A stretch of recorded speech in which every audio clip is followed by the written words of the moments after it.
wasn't working for me. It wasn't valued, as you say. So just that last week, and I said, I wish I had done it 6 weeks earlier. I said, That's the thing. I'm just going to go do what I always done, and it's taking a man on and kicking the ball over the bar or creating a goal opportunity with a 1-2.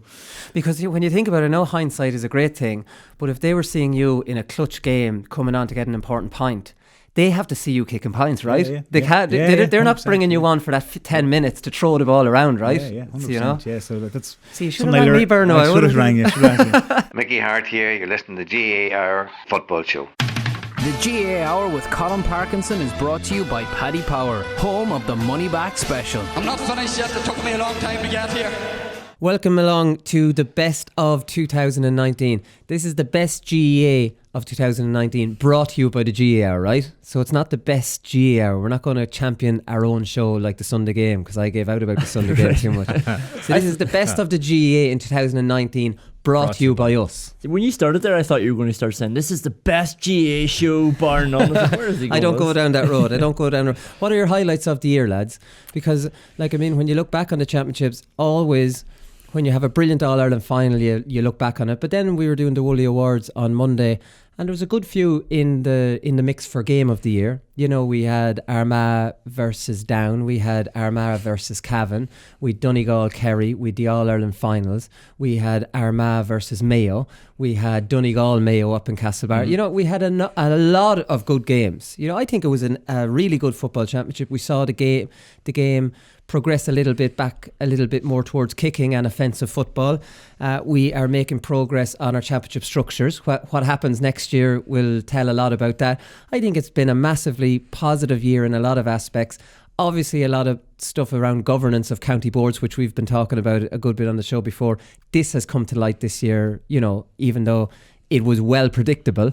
I think in general, though, we've had a pretty good year. The hurling Leinster Championship was outstanding. 2 unbelievable All-Ireland semi-finals. Munster Championship a disappointment. Hurling probably not the year it had the year before. I think football had a pretty strong year. Yeah, well, hurling had an unbelievable year in 2018, so you couldn't repeat it was football's turn. I think you chatted about it there when you were talking about the Woolley Awards, said that you couldn't really find anything for on-field controversy, which is a good thing because all the talk was about what was no good about Newbridge or nowhere, none of exactly that. It. I missed that little bit of controversy. I don't really, to be honest. Personal highlights for me, I've like Mayo win the league, Mayo winning a trophy in Croke Park for the first time. I think I said in a brilliant league final. Yeah, and I think I said it on the show at the time. It meant actually way more to myself and to Mayo people than we actually realised beforehand. It was only when we'd won it and when we saw what it meant to the players, kind of how it dawned on us what big of an achievement it was. And then just the other one was being at that Mayo Donegal game that you mentioned. It was the best of what the Super 8s can be. It was a high octane championship game, all on the line in a provincial venue that was absolutely packed, and the atmosphere was fantastic. So Super 8s there has been issues with it, but that in its best light is what it can be. It was good because it was a knockout game though, so it's not really a good it was an All-Ireland quarter final. Joe McDonagh Cup outstanding this year, has to be said as well, and Laois in hurling had a brilliant year. Football pretty decent year as well. We beat Derry away, which is always nice. Alright, so we'll get into the best of interviews. These are the best of the people we spoke to this year. We're not going to bring, other than Cheddar, we're not going to bring any best of from ourselves or from our regular pundits, because we're not like that. We're not Ger Gilroy or somebody like that. So it's more like the stars of the show and the best kind of stuff maybe that they have said on our show. So we're going to start off with Bernard Brogan. So this was an exclusive for us. Well, he was on the Late Late Show as well, but that doesn't count as a GA show. It's an exclusive for a GA show, and after he announced his retirement, he was a lot more relaxed than usual, and he was very honest about how he forced his way into the 26-man panel for the All-Ireland final replay. In between the final and the replay, I was kind of saying, what am I doing here? Actually, there was a ball in one of the games before where I didn't take a shot on it, passed to the back post to O'Gara, and it says, Con would have knocked that into the back of the net, like, and me 5 years ago, that would have been back of the net. And why am I waiting for someone for a hand pass, trying to be the team player? And I go, that's it, I'm done. It's not after getting me into the first final. As I said, the next Saturday after the final, I went out and scored. Me and O'Gara went full forward line, and Dean, and I scored 4 points. O'Gara got a couple and Dean got a couple, and we just ran riot for 15 minutes. Who was the three in the full back line? Can't remember now. I'm not going to call them out. But I said, I'm doing what Con did. Every time I got the ball, I just took on the man. But how do you see, that's the weird thing. You go to a trial under 16, like I used to play wing back, your man might score 4, but you scored 3 from play. You're being noticed. Yeah. Do you know what I mean? You have to do things to get noticed. Being a team player, it'll only get you noticed if you've been a selfish, like that would have got you noticed under Pat Gilroy because that's what he wanted from you. But that's not going. That's not going to get you into the 26 by being selfless, I suppose, isn't it? That's what I thought. And to their own game, I was going to come out and I'm going to say to Jim and Jo and them, give me the ball. I'll be back to goal and I'll pop by the runners and I'll get a score in the loop. But I'll bring the lads into it, and that's where I was going for most of the year. And that it wasn't working for me. It wasn't valued, as you say. So just that last week, and I said I wish I had done it 6 weeks earlier. So that's the thing. I'm just going to go do what I always done, and it's taking a man on and kicking the ball over the bar or creating a goal opportunity with a 1-2. Because when you think about it, I know hindsight is a great thing, but if they were seeing you in a clutch game coming on to get an important point, they have to see you kicking points, right? They're not bringing you on for that 10 minutes to throw the ball around, right? Yeah, 100%. So, you know? Yeah, so that's. See, you should have rang me, Bernard. I should have rang you. Yeah, good stuff out of Bernard there. And how the hell, when you think about it, Bernard Brogan was only ever going to be used as an impact sub, and Bernard Brogan is trying to be a team player as an impact sub. That's not what an impact sub does. An impact sub comes on and does something probably special, like he's perfectly capable of. So in hindsight, he came at his last year all wrong. Yeah. Do you agree? Because when you're a manager on the sideline and you're looking behind you to see what options you have, you want somebody who's going to come on and change the game. Yeah. Not somebody who's going to come on and just be there. Yeah, be there and lay a ball off. Like Bernard Brogan can kick points from all angles. If you need him with 5-10 minutes to go, you need to see him kicking scores from all angles in training, not laying the ball off and being a team player. Do you get me? Like, I mean, if you're looking for a start in a certain role, like I joked with Bernard that, like, I mean, he should have rang me before and you would have told him. Seriously though, like, don't. You need a certain role this year. What's that role going to be? Analyse that, get that clear in your head. Now go do what you need to do to get that 10 minutes every day. It's interesting that he would fall into that mentality, because did anybody ever tell him that you're too greedy? Like, after all he's done for Dublin, like, nobody would have said that. Well, before Pat Gilroy, he would have been too greedy, yeah. Yeah, well, like, you know, but it's interesting, like, if you think of the Kieran Kilkenny one that we talked about on Monday, when he was sort of being the team player, obviously he's class as well, but not going and winning the game for them. Just, I wonder, it's a strength and a weakness of Jim Gavin that players seem to sort of think, I just need to do everything for the team here. Yeah, true. Other than Connolly and to a lesser extent Paul Mannion might go for a score, you know what I mean, a score from a pretty hard angle. Yeah. The rest of them seem to just tap over scores that any of the three of us could tap over. Don't mean that in any kind of like, maybe me, not the two of you. All right, boys, we're going to continue on here because governance of county boards is a hot topic at the moment. It's something definitely we've spoken about on the show for a long while.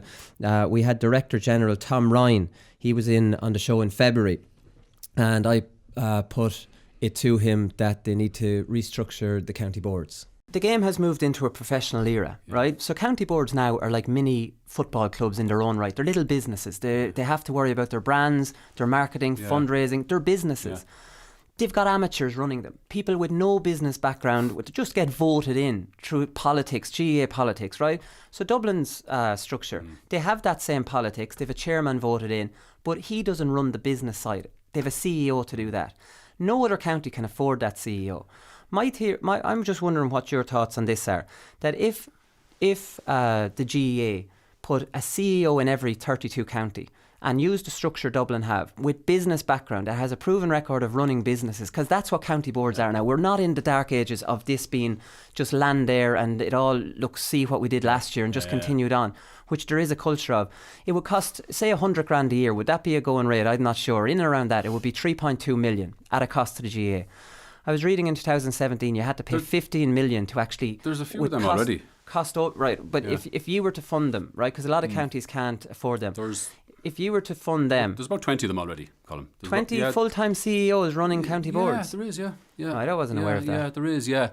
No, when you talk about like business backgrounds and so on, you know, I can't attest to that, but there are, there's about 20 full-time, whether they're designated as they're CEOs like county secretaries. That's different. That's different because I know county secretaries and they don't have a business background at all. They were voted in by the usual politics, and they just happen to be in that job, and that's a paid job. Some I of don't them think are. that's fair, Colin. Some of them are. They definitely weren't interviewed for that job as regards your business background or your ability to run a business. I don't think that's the criteria that was used. I'd be the last person to kind of ascribe. There's more and more important aspects to running a county than running it as a business. But there is a huge business element to it now, is the point I'm making. And I was reading in 2017 that you, at the end of every year, you have to bail out loads of county boards that have gone over too much expenses. I think it was 15 million in 2017. 50 million in terms of 15 million in 2017, different payments to county boards for overruns of costs and stuff like that. Am I right on that figure? You mightn't be, dig that out again there.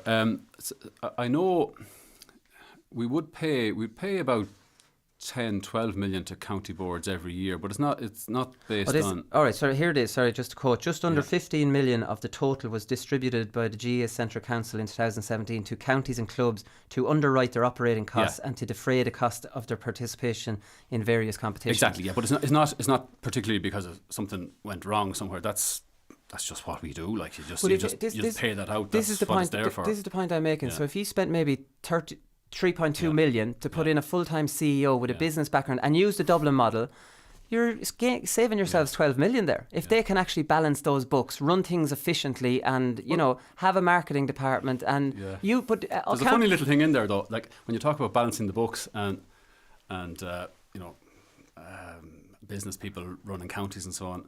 Only 2 or 3 counties in 2018 actually ran at a loss. Most of them broke even or better. And I won't quote names, or I won't name who they are, but have a look and see, and you might be. You might be surprised at 1 or 2 of them. Yeah, you might be. Quickly, I'm not really that thrilled about I understand the sentiment, and I understand I find a lot of business that's a clinical enough word to use. Okay, but like for example, you still keep your structure. Yeah. Like your chairman, and they do all the fixtures, and you're not stepping on there. Look, the Dublin model is there, so like you can actually organise it better and run loads of different departments now, and it's a brand. And if you don't get your brand in space, you're not going to fundraise, you're not going to get the sponsorship in. Dublin, for example, now I know they're on a different level of regards attraction for sponsors, but they have something like 16. Like other counties are getting fellas, part-time amateurs on the road to ask the local businessman down the road. There's better ways of doing this, is the point I make. If they had a full-time fella running it. The way we've tried to do it, look, as I've said, about 20 counties have a full-time person. That's a secretary now. It's not what I'm talking about. I know, but about 4 or 5 would have, as well as that, would have a commercial manager, if you like, somebody who's specifically charged with doing the things you're talking about in terms of getting in sponsorship and looking at. And the mistake I think that counties and ourselves maybe in the past would have made, and clubs would make too a little bit, is the sponsorship is not just about asking somebody for something at the start of the year or at the start of 3 years. You've got to kind of look after those people, and you've got to cultivate them and mind them and make sure that the only conversation you're having with them is not about, can I have a check please? So 4 or 5 counties have gotten into that over the course of the last couple of years. They are getting help from ourselves, but the way we've kind of gone up to now is trying to provide that help to people centrally from our marketing department, because you could also argue, come the other way around, like if you have 32 of those around the country, perhaps you're getting into duplication as well, and perhaps you're getting into less than optimum utilisation of resources. And would you be better off putting that money that you're talking about, if we had that discretionary extra money, would you be better off putting that into coaching? I think myself you might be, to tell you the truth. Once it's not coaching for Dublin, we might agree on that. Didn't really get the response I wanted there from Tom Ryan, if we're being honest, lads. Jesus Christ, this is sometimes I think they're so reactive, and now because of all the controversies in county boards, and there could be danger of county boards actually going so bloody bankrupt because they don't have professionals running them. And I was just reading today actually in the Examiner, Pat Carney, who was reappointed as the Galway County Board Chairman, he says the GAA is unrecognisable for what it was 5 years ago. Club and county officers are being asked to be experts in every field, to know how to deal with every situations that we are probably not trained in, haven't expertise in, or haven't the time for. Isn't that incredible? Like, how much more can they say? And Tom Ryan isn't even acknowledging that this is an issue.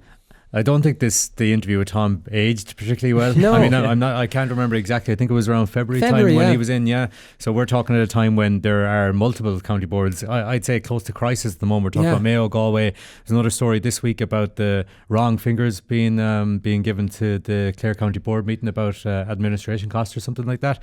So and obviously the Cork County Board misrepresented their loss. That's the one that was earlier on this week. So it hasn't aged particularly well, because I remember Tom Ryan during that interview was mentioning about how they help out county boards, but he wasn't saying that it was in suggestion that they were helping them out because they were in crisis. Well, we're talking at a time where there are multiple county boards in financial crisis. But how can the Director General brush that off, that that's not a big deal, when someone just presenting a show or anyone talking on a show can see that this is coming down the tracks? Yeah. He just doesn't seem it. And this is the accusation often with the administrators in Croke Park, that they bury their head in the sand until it becomes so blatantly obvious that they have to bloody do something. It was painful, when he said there's 20 CEOs in counties, and you were like, really? And I was thinking, Jesus, really? And then it ended up county secretaries, and it was like one of those moments you say out loud, for fuck's sake. Come on. And I think even 20 wouldn't be enough. I think he actually insulted my intelligence by trying to pawn that off. There's 20 CEOs. There's not. There's secretaries. Oh Lord, don't talk to me. Right, we'll move off that anyways, because if you want to listen to that interview from back in February, it's definitely there. Just search Tom Ryan and the GAR. Last one for part one, lads, is we did a charity show up in Errigal Kieran back in April, and I spoke to Mickey Hart. It was just not long after they beat Dublin in the league, and I asked him about whether he was slow to change Tyrone's style because he's a little bit stubborn. The running game is really exciting when you come up against a team that are a bit tactically not at it, and you're able to run through them, and it's exciting and great to watch. And then when you play a team that is clued in, and it can become a stalemate, in those kind of games where it's thrown off and boring, it must have been your pulse going watching Tyrone beat Dublin, playing that style of football that night in Croke Park. Do you know what I mean? It was like, come on, I know you like the running game and the games of chess, but that must have really been like, Jesus, that was great. Well, there's no doubt it was good to watch. It certainly was. But I mean, we've been close to Dublin before. A couple of years ago, we had Dublin on the ropes, and we were, we lost Tiernan McCann to the ridiculous so-called black card. We lost Mark Bradley. We lost those men. We were in a 5-point lead in that game, and in fact, we'd have won the game by a point, only for Joe gives them a free for nothing.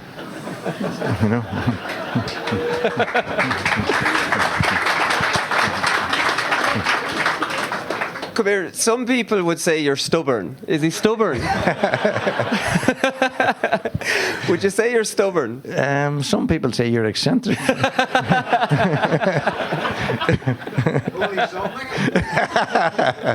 And the rest don't know him.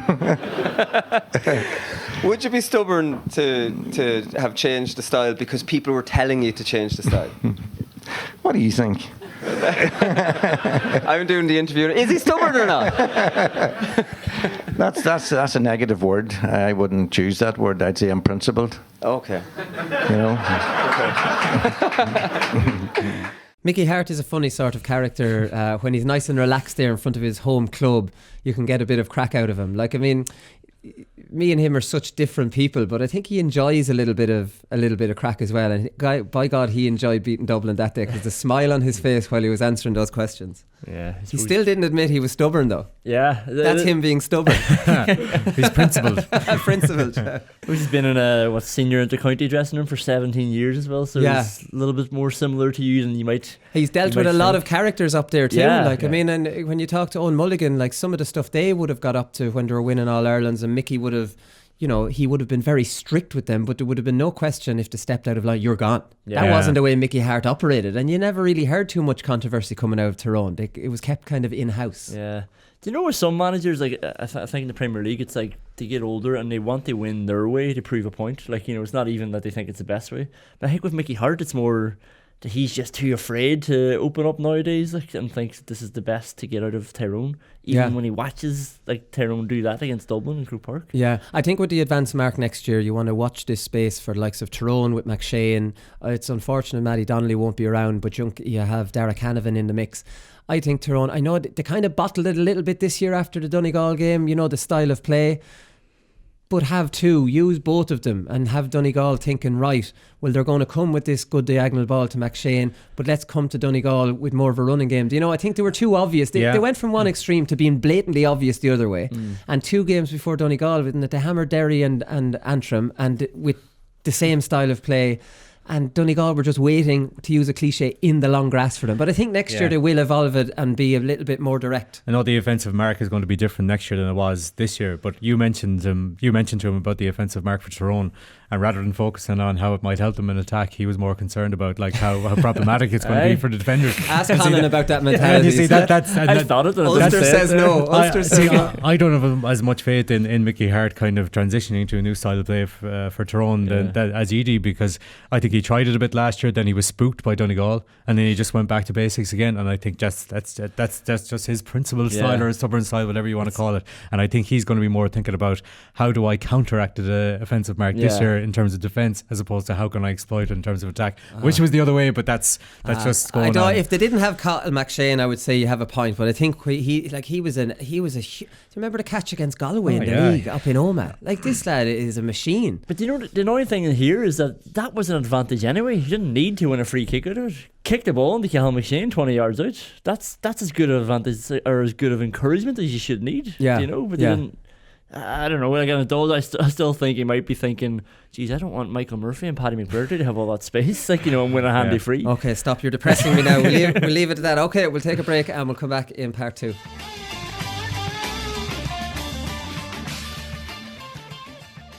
All right, welcome back to the best of GAA in 2019, brought to you by the GAR. We can't have a best of, and this is the only exception I made, the only pundit that we're using here without our most popular pundit, and that is Cheddar Plunkett, far and away. So Cheddar is at his absolute best when he's talking about weaker hurling counties and what the GAA could do to help them out. So have a listen to this. I just don't see it, Wooly, and I'm just going to stop talking about this anymore. And if you ask me this question anymore, I'm going to refuse to answer it, because I'm just sickened by the lack of interest in GAA headquarters and GAA Croke Park and Leinster councils and all of these organisations which have the responsibility and the accountability to get these things organised and worked. And just throwing some coaches into a county is insufficient. It's not enough, because the top counties are actually doing that already and more. So how are you going to close the gap? You need to sprint. I've used this example a number of times. These counties need to sprint while the other teams are jogging along to catch up in them. Yeah. And we're not anywhere near that at the moment. You need to be doubling down, giving them way extra money and coaching and expertise. And I'd say, sorry, Willie, for cutting across you, I will say this clearly as well. If those counties and those county boards and those county supporters and teams and clubs and all of that are not interested in doing this, I wouldn't give them any money. I think the counties themselves have to show that their own ambitions and their own vision for hurling in that county first before I'd get in behind it. But I think if John Horn got a group together to look, I know he has a group already together, but I'm not too sure of their terms of reference, and I'm not too sure if it's refined and really focused on this part. But I think it needs to be. And I think if somebody came up with the project plan for that, overseen by serious people, and I'm really talking about project managers to look at something like this with the experience of delivering a sports program like this, and go around the world. And I know when I was involved in Laois, I looked at a lot of things. I looked at the Welsh Rugby Union, I looked at New Zealand Rugby Union, I looked at Canadian hockey and all those other sports. What would they do to really increase the numbers and the quality of their teams? And when you do that, you can come back with certainly a really good template of what would work in every counties and then in each of these counties. And then you can actually build a specific for each county, because each county is different. You cannot come with the same plan for every county. You need to target it towards the county, and it's that level of detail is needed. And I think that's what Colm is referring to. If you had that and you were able to stay at that level of competitiveness and learn in competitive environment, then I think Carlow hurling would hold its own. Would hold its own at the very least. Is Ireland looking to be as competitive? Nobody's saying here Carl is going to win an All-Ireland in the next 3 or 4 years. Is all they're looking to say is this team can compete with the Kennys or the Dublins or whoever it is or the Wexfords, and over a period of years, and over that time we'll keep pushing ourselves here to try and reach the top. Yeah, no, exactly. And like, I mean, this is the thing, Cheddar. Like, you're the only pundit I hear constantly banging that drum. I don't think enough of the high profile ones, because Dublin is the very obvious example. 15 years ago, Dublin were competing with Laois and they were competing with Antrim, and they were losing a lot of the time, Laois and Antrim, at that level. And look at them now. And that's because of investment. That's because of a plan, and that's because there was money put in there. Like, I don't understand how the hurling pundits don't rage against this, because we're talking about 9 serious teams, and you have an opportunity with the Joe McDonagh Cup teams, because they are traditional hurling counties as well, to get them up to a 14 All-Ireland team championship. How great would that be? 2 groups of 7 in the summer. And there you are. Then you have your lower tiers. And like I said about the lower tiers, with respect, a lot of them are football counties. And the idea that to try and get hurling is very difficult in those counties. But the counties that have hurling tradition, it shouldn't be hard, because it's there. It's there in the counties. Like half of Laois is hurling, the south.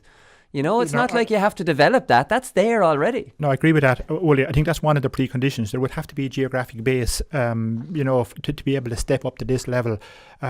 Look, I probably don't have time on this show to tell you how many times I've been around the blocks and the houses on this, the different parts. And what was most disappointing, some key influencer in the GAA that were at a very, very high level would have clearly said to me, look, this is not a runner. Laois is not going to close this gap, full stop.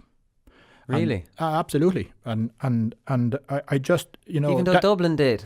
Well, now, look, they have a population, I suppose. Well, if you go back, I can talk at length here about Dublin, because I understand a lot. I made it my business to understand how they got to where they got to. And look, I'd probably throw in another comment that the whole hurling programme in Dublin was probably hijacked by football eventually. But look, that's a different issue. Like the original funding that went into Dublin set it up. Now, I fully agree with this. Wooly, I said before on the show, I work in Dublin. I see hurling just growing at grassroots level in Dublin, and I'm a hurling person, and I would not want to see that change. I think it's simply brilliant what I see going on here, and I would not want that to change. But the template is there of how to do this, and it does cost money. But some people will say, oh, and I read actually John, it's a huge time for John Horgan, because he's come from a games development part of Dublin, and he has certainly served his time in the games promotion of the GAA, and deserves where he is. But I see his comment this morning that is volunteerism in Dublin. I was very disappointed with that. I thought John was obviously talking out of the side of his mouth in that, because he knows this better than anybody. The setting up of the coaching structure in the clubs in Dublin was principally driven by the 2003 hurling development plan in Dublin. The clubs may be contributing now, but that originally, I don't know, I have the figure somewhere, but it certainly was millions, and I'm talking about 5 or 6 million over a number of years early on, and then that was obviously pared down to $1 million a year or something like that. Now it's not as much now.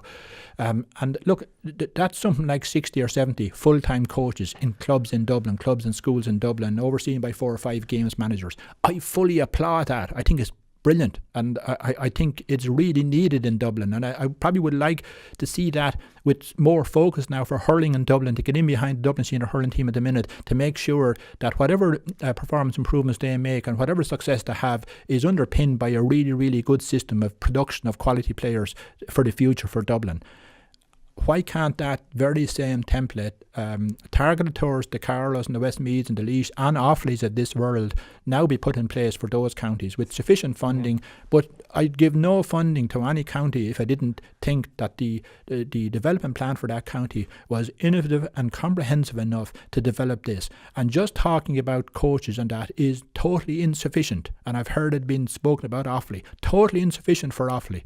You are in such a state now in some of these counties counties, and the competition from other sports is such that you need to look at a complete lifestyle management of underage hurling in those counties, and it is very, very comprehensive, and anything less than that is not enough, because Kilkenny, Tipperary and all the other counties are actually doing more. How the hell do you think you're going to catch up on them by just doing something a little bit less? It might be more than you're doing at the minute. It is not enough. Yeah, so if the GAA ever wanted to develop hurling in the Joe McDonagh Cup counties, because we're not going to, you know, like we said in the piece, think that it can happen with it's not going to happen in Derry, or, you know, maybe in Derry, but it's not really a traditional hurling county, or Tyrone or Cavan or all these counties. But the Joe McDonagh Cup counties are traditional hurling counties, and they've lots of hurling in them.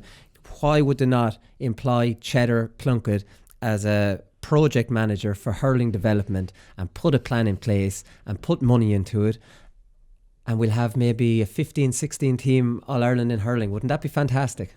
Yeah, a couple of things I really liked. I could listen to Cheddar all day for a start. I'm not even a hurling man, but a couple of things I liked was that he didn't advocate like a one size fits all approach, basically. So like just because one plan works for one county, just the assumption that it's going to work for another is completely wrong.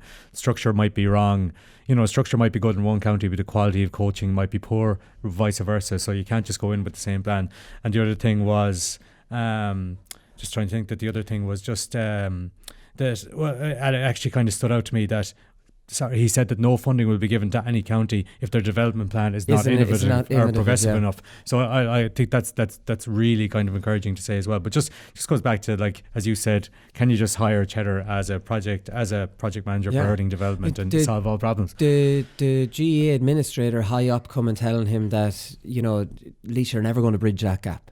You know what I mean? It's not a terrible attitude to say. It's so discouraging for a traditional county where the south of Laois is hurling and the north would be football predominantly, and they're telling Laois that you can never bridge the gap. What's the point? You know what I mean? And that was I couldn't believe he said that. But we'll move on here, lads, because another Dublin player retired this year. See the way we get them all when they retire, lads, isn't it? So Bernard Brogan was in, Paul Flynn was in as well. When they get out of the media manager in Dublin, his grasp, it'll be interesting to see whether he's in there with Desi Farrell.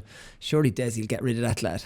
He was a friend of Jim Gavin's. Like, I mean, he's full of his own importance going around the place there in his shorts. Imagine a media manager out on the field in a pair of shorts. Like, who wants this lad around? Honestly, if you're not a good friend of his and an ex-army colleague of his, Desi Farrell surely he'll just say, buddy, you're not as important as you think you are. Now go away. It depends, you know, what way Desi Farrell wants to do it. Like, does he want to keep a closed shop? Then obviously this media manager is the man to do it, because he doesn't manage anything. Listen, on the day of a match, buddy, go away and sit in the stand now. What are you doing in shorts out in the field? You know what I mean? Think about it. Who's going to be interviewing him out there? Here, you kicked the wide there. You're trying.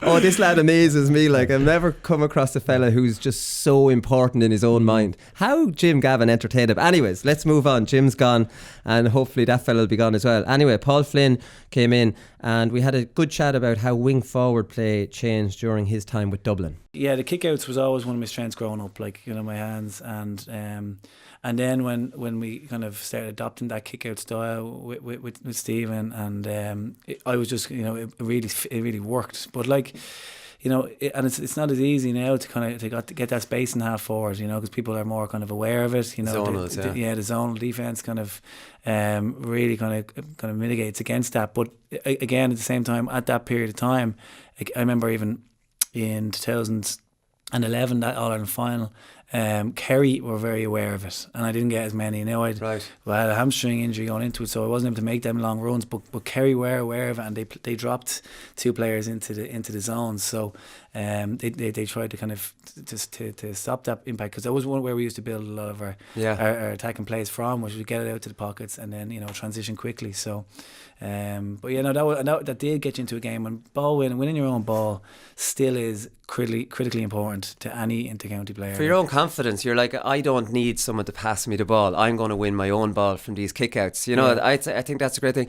But I was wondering, because in the last maybe 2 years, Cluxton, maybe even 3 years, Dublin have reverted to a much more possession-based game, and Cluxton's not as adventurous with his kickouts. He tap it to Johnny Cooper if it's there, you know what I mean, rather than maybe go for those pockets.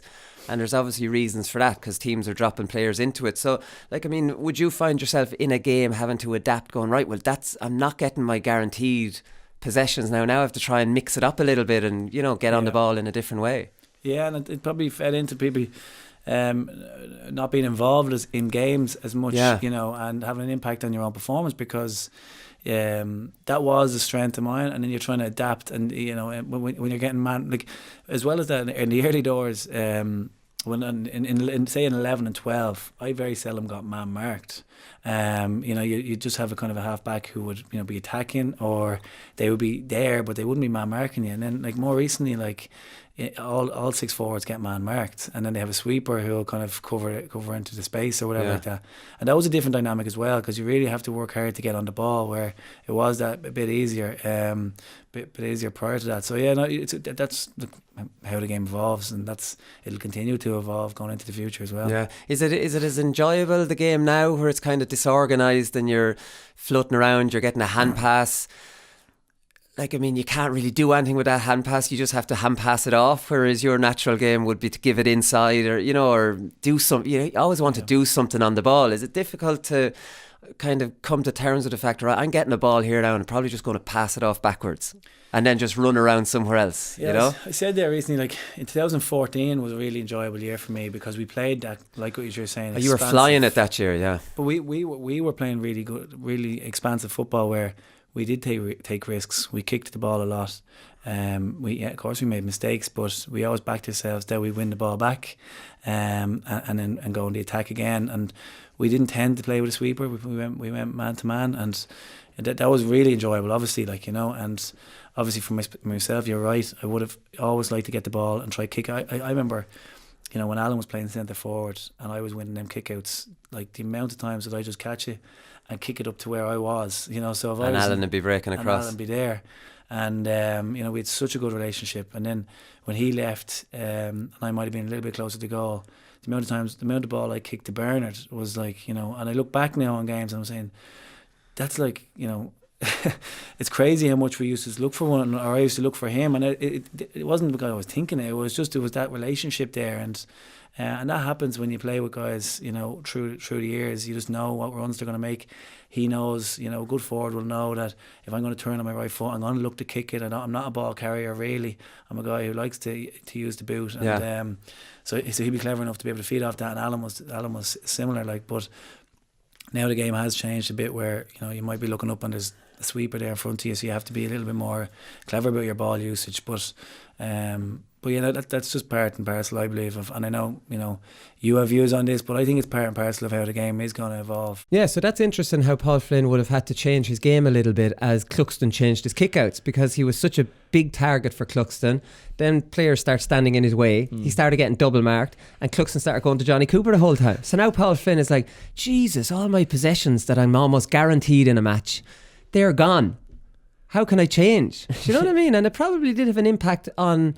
He got the 4 All-Stars in a row, and then that kind of change came about, and maybe he wasn't as effective a player as he had been. Yeah, I think teams got more sophisticated with the kickouts, but also then Paul Flynn had won 4 All-Stars, so then he was, as he said, he was a marked man, yeah. And then he also mentioned there's a sweeper there as well. So it's I don't even know how as a wing forward you start dealing with being man marked. You've talked about this loads, how like you just want the wing back, and Paul Flynn mentioned it, like, you know, normally it's just a wing back who pisses off the pitch, but now when you're Paul Flynn, like, it's a very hard thing. And I think like one of his better games was the All-Ireland final replay that he came into midfield, you know, in recent years, and he was class in midfield. Maybe that's what his more natural position became then, as the more of a midfielder. Yeah. And like, I mean, I don't know. He talked about it pretty well there, but at the same time, he has moved on into the GPA now, and he missed a 5 in a row, which was a huge kind of thing for him to, like, I suppose, did he really miss it in his head? He's got a new job, which is an exciting new job for him, and he wasn't getting in the mix. He just got injured, so like I don't know. In a way, maybe he enjoyed going to it without that stress that Brogan had. Am I in the 26? Because I'm sure that was difficult for Berno. We'll move on, lads, because I love a cocky young fella. I was a cocky young fella at a minor and under 21 myself. So one of my favourite interviews this year was from Offaly's up and coming forward Kieran Johnson, who's flying it under John Mahon this year. If we can, I don't want to analyse O'Byrne Cup games. Have a listen. This is very good. Yeah, that is true. Yeah, two people wouldn't believe it, like, but yeah, it is. But like, they're the kind of standards I set myself. Like, I'd be disappointed with that less. Like, I know everyone kicks wise, but like, I practice shooting before training, after training, get a bag of balls, go to pitch on my own. Like, so when it comes to the match, it's just second nature. Like, I'm an inside forward. Like, scoring is my job. So everybody else does donkey work to get the ball into me. So when it comes in, I have to produce. Like I do. I'm a poacher. Like, I do stay close to goals. Like, if anyone sees me chasing someone out the pitch, if I go past 45, all I get is lads screaming at me to go back in, like, because they know I'm no good to out around the middle. So like, if Road seen me chasing lads in our rack line, they'd be delighted. Like, so I have to stay as close as possible. And like, I know it's just working hard and all that, but like, there's 14 other lads do that. Like, just get me the ball and I'll win the game for it. Yeah, well, that's a good attitude. I'm sure your teammates love when you tell them to do the donkey work and get the ball into me. Yeah, like, there would be like I know if they see me letting a corner back off the pitch, like, there'll be a few lads running and shouting, but like, when I get the ball and stick it in the net, they're all right with it. I read a good quote from you saying, like, you don't lack confidence, and I think, well, that's a great thing. I read a quote from you talking about pressure, and you said, I know I have the skill to trouble anyone any day I go out. All the pressure is on the person marking me. And you never really thought about it like that. I suppose the pressure should be on the cornerback. Some corner forwards might tie themselves up in not saying I have to produce, you know, whereas the cornerback should be the one having to quieten down a top class forward. Yeah, I know. Like, I don't feel any pressure at all. I never get nervous for a game. I'm always just excited, like, because like, it's all about the big day. Like, I love the big day. I love going out to showing how good I am. Like, every chance, every final, like, there's so many people there. Like, such a big event. Like, I love just showing off my skills. Like, there's no pressure at all. I don't feel it. Like, I know when I go playing for Fermanagh, I'm probably going to have to score 5 or 6 points maybe to get us over the line. That's just the way it is. Like, nobody's telling me that, but I know that myself. So I don't feel any pressure. Like, I know I'm going to get 5 or 6 chances in the game, and it's just up to me whether I take them or not, and how much work I put in making sure my shooting is on point. So yeah, that's the thing. You've put in a lot of work on your right foot. You're not naturally two-footed, but you I think a bit late in your development you started working on your right. Yeah, oh Lord, like, even when I was young lad, like, no one ever told me. I played the whole way up. I started playing Waffle under 13, and nobody's ever told me to work on my right foot. Like, it's not good enough really from a coach point of view, but like, anytime I used to get the ball, it's just left foot. I'm sick of it. Like, and even last year, we got beat by Roe by 118 to 10. And I was like looking at Anton and Niall McNamee kicking points off both feet, and I was like, I need to get up to that level. Like. Yeah. And I set a reminder on my phone, and it was just the score from last year. It was just 118 to 10. And it went off at 6 o'clock every day. And I'd go out to the side of my house and just kick ball up against the wall for 15 minutes. And I just seen a dramatic improvement. Like, I think I got 424 from playing championship this year. I think got 9 points off my right foot. Like, so right. It mightn't have been the whole difference, but like, it's just small things like that just make a big difference. I had a fella tweet me from Sydney. He sent me a direct message actually to the GAA account. He says, I just listened to that interview from Kieran Johnson. What's that lad ever done in the game? David Clifford is, and all this. And I was like, relax, mate. He's a cocky young fellow. What's wrong with that? He's just won a county final for his own club. He'd played under 20. He's shooting the lights out underage. Now he'll play senior next year. Cockiness is all relative. You don't need to have won an All-Ireland to be cocky. Like, I mean, I thought his attitude was fantastic, and you don't get that anymore. And it's like, maybe a little bit over the top where, like, I'm sure his teammates know what he's like. The others do the donkey work to get me the ball, but they do. And I'll win the game for you. What a quote. I will get you the ball if you're that good. I've no problem giving you the ball. You know what I mean? That's every team needs. That's Ronaldo. That's what we talk about on the show. He thinks the others do the donkey work for him. Yeah. Messi, and he's well able to carry it maybe not Messi with Xavi and Iniesta, but like Ronaldo would think it no matter who he plays with. But I don't see a problem with that at all, lads. And then when he talked about setting the alarm with the score from last year's county final, going out and kicking the ball against the wall, like, he's cocky but he works hard. So I'll take cockiness and hard work over, you know, It's something dull any day. Same for Ronaldo. He works harder than anybody. Yeah, Like, yeah. I don't get what it's especially in Ireland. Like, and people hate it. GAA people hate that kind of stuff. You probably know people in your clubs as well who are class coming through, and people are reluctant to say that they're good because they don't want them to get ahead of themselves, and they'll cut them down. Like, especially if we're talking behind their back and stuff. Oh, that lad, like, he's not that good. It's unbelievable. Austin Gleeson. Remember the goal he scored was against Cork. One of the best goals I've ever seen in hurling, and he got grief for it because he didn't pass it off.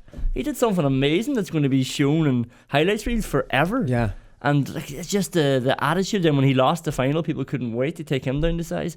I do not know what it is. Kieran Johnson's a match winner. Like, all these players that we're talking about are match winners. Why can't they just admit that as well? Yeah, I can't wait to see him playing next year. I can't wait to see him playing, kick a few scores and say there's no big deal about that. That's my job. Yeah. Like, the back is the one. That was another great quote from a young fella. I don't feel pressure. The pressure's on the defender, not on me. Where in my head, the pressure is more on the star forward to produce. But no, when you think about it, the defender should be saying, how am I going to stop him? Not the forward kind of being worried, can I produce on the big day? But it's true. And I've played in the forwards. Of course, a forward's going to be a little bit concerned, am I going to produce it? He doesn't seem to be. I thought that was incredible stuff. The back's the one under pressure. I'm not under pressure. I practiced to score. I was hoping you were going to say that you got a text message when you were in Sydney. You said, "Geez, I love listening to that young fella. How positive he is.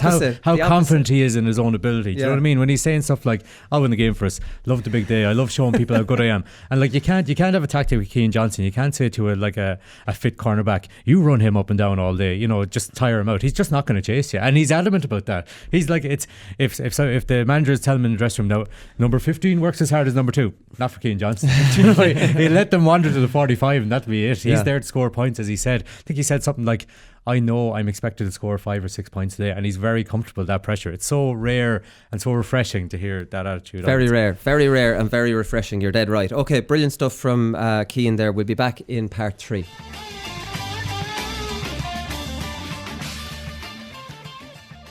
All right, welcome back. So David Clifford was on the show. He's not quite as cocky as Kieran Johnson, but he did give us a little bit of an insight into what he works on the most. So have a listen. I suppose I do a lot of kicking.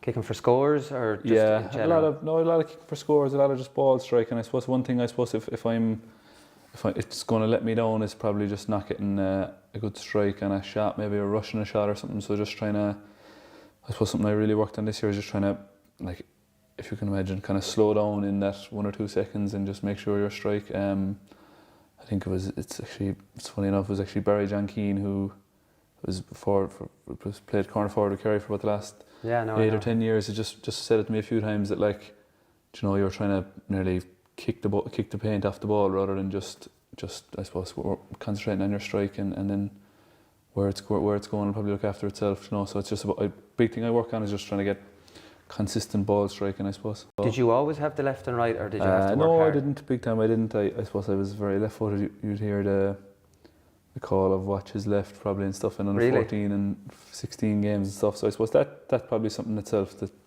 makes you want to say, right, I'm going to prove these fellas wrong. And well, it's fairly simple. Like you need to have both legs. You won't survive. Yeah, you won't survive exactly. No. So that's important. But like, I mean, that's it. And would Morris talk to you about kicking technique, or how would he kind of manage the coaching? Yeah, he would. I suppose Morris is excellent. Like he kind of knows when he needs to say something to you and when he needs to kind of leave you alone. So yeah, Morris always talks about the black spot. So it's just going over the bar isn't good enough for Morris. A lot of the time it's black spots. I thought that was an interesting comment from David Clifford. What's going to let me down is not getting a good strike on a shot or rushing a shot.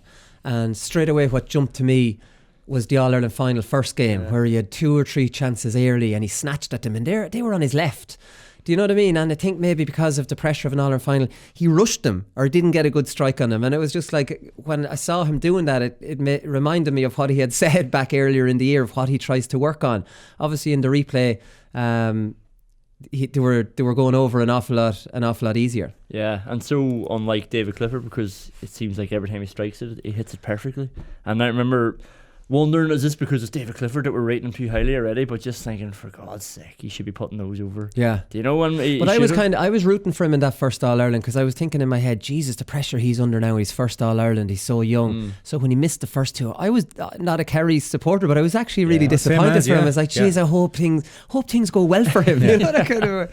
But he didn't let it get to him. And what I thought actually when he said that as well was watching him in the club championship, particularly afterwards. Obviously, he's not playing against the same caliber defenders or the same quality of team, whatever. But when David Clifford takes an extra solo, it always seems to be a beneficial thing. Do you know what I mean? Like he might have a shot on 30 yards out. Then because of how long his stride is, one extra solo, he's eating up the yards towards goal and he's tapping it in. Yeah. Whereas somebody else, you might say, "Oh, you've taken too much out of it." Just like it sounds ridiculous to say, but sometimes it feels like time goes a little slower for David Clifford. He has that bit more time than everybody else.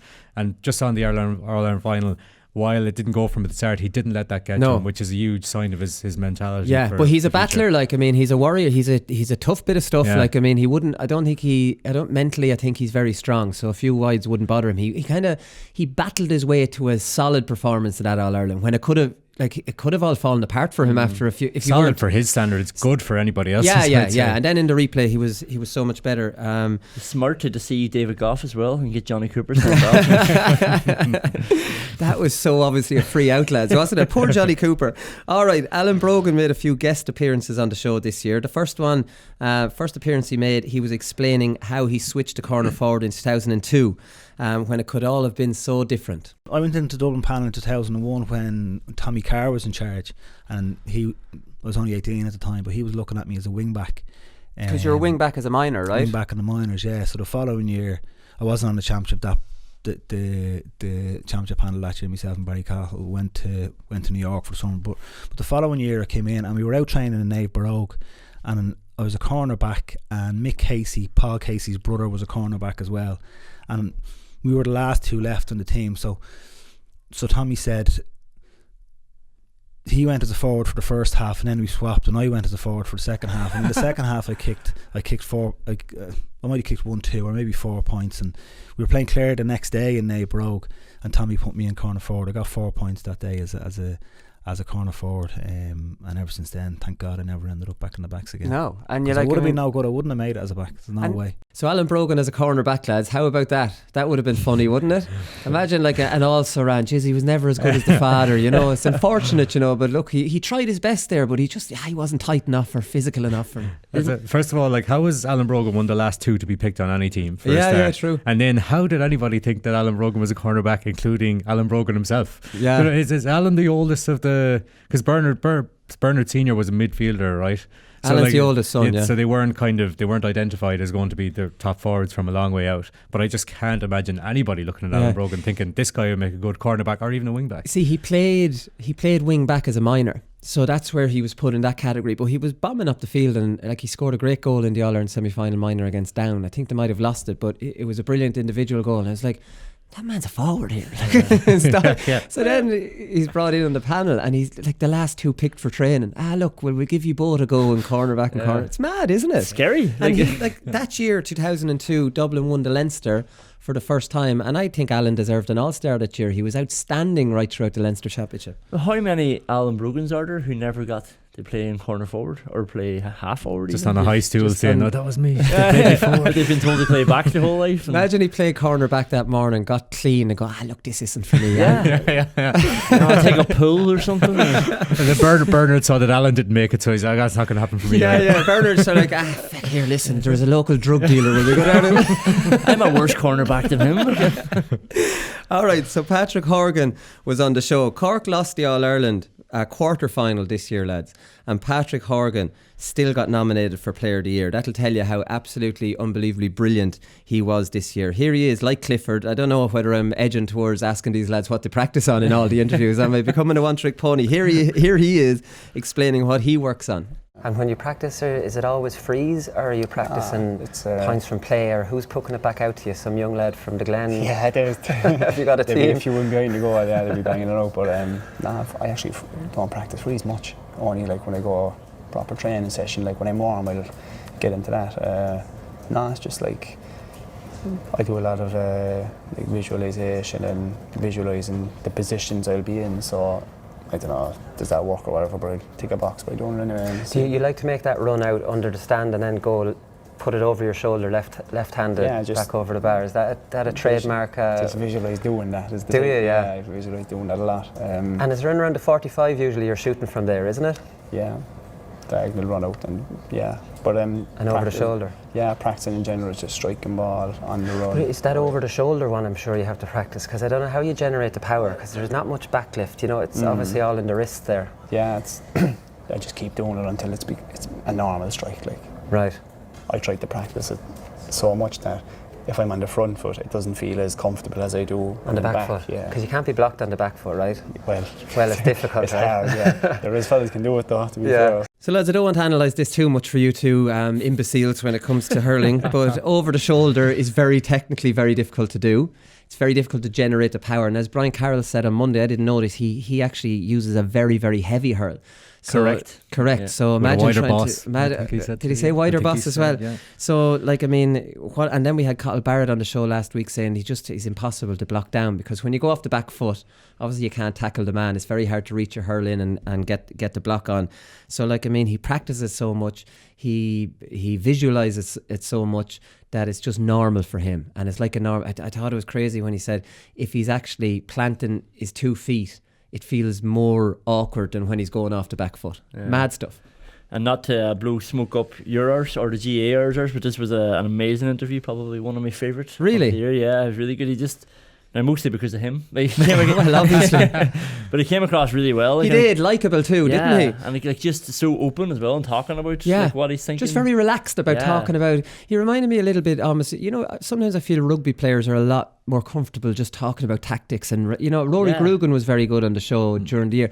Just talk about it. What's the big deal? You know, like Patrick Horgan there, just going through exactly what he works on. And like, listen, you can't block him down anyway, so he might as well tell you. So that's it. Like, you have to be that level, like, you know, that level of talent, and not care about what you're talking about. Like, I'd be a bit more cagey about giving anything away because I have one thing maybe. Very strong right foot, but I've no left foot. Yeah. Well, what would I tell you? Like, you know, otherwise you'd be marked forever. Yeah. So no, that was really good stuff. And plus, he played a little bit innocent when. I said to him about the crowd going, "A boy, hoggy boy." I can't believe he never heard that before. Very modest there. Has to be, because the whole stand was shouting it. Like, I mean, he runs out to the wing, right under the stand towards 45, like I was saying to him, and he hasn't got the ball because his touch is just so sensational. The minute he's running out and you can see he's coming out to collect this ball, everyone in the stand stands up. Yeah, they just know what's coming, and then it's over the bar, flick of the wrist, "A boy, hoggy boy." It's not just Cork fans cheering him at this stage. You know? I mean, it's a national appreciation society. Yeah, exactly. Okay, we're going to leave you with this one, lads. So Ger Loughnane, we know Ger Loughnane, he's not shy when he wants to give some criticism, but he called his own county, the Clare Hurlers, gutless this year, and our own Cheddar, well, he wasn't having any of it.